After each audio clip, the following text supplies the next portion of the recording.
तुम्ही एखाद्या राज्यामध्ये राहता आणि 15, 20, 25 वर्ष राहून तुम्हाला त्या राज्याची भाषा येत नाहीये, याची लाज वाटली पाहिजे. एक्झॅक्टली.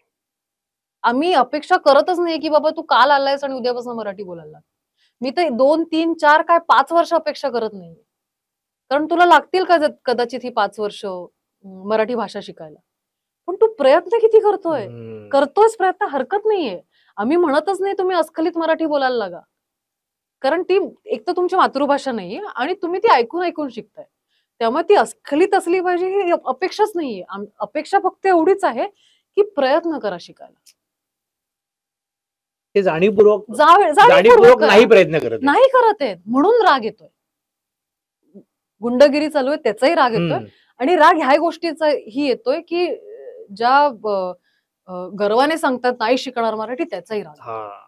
सो हे बॅलन्स आउट केलं पाहिजे.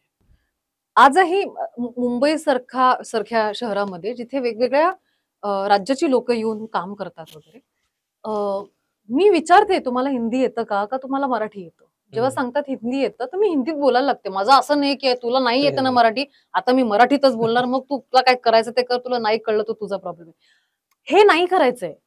हा मूर्खपणा आहे. पण तू जर म्हंटल की मॅडम हमको नहीं आती है मराठी, आपको हिंदी में ही बात करी, मग मी मराठीतच बोलणार.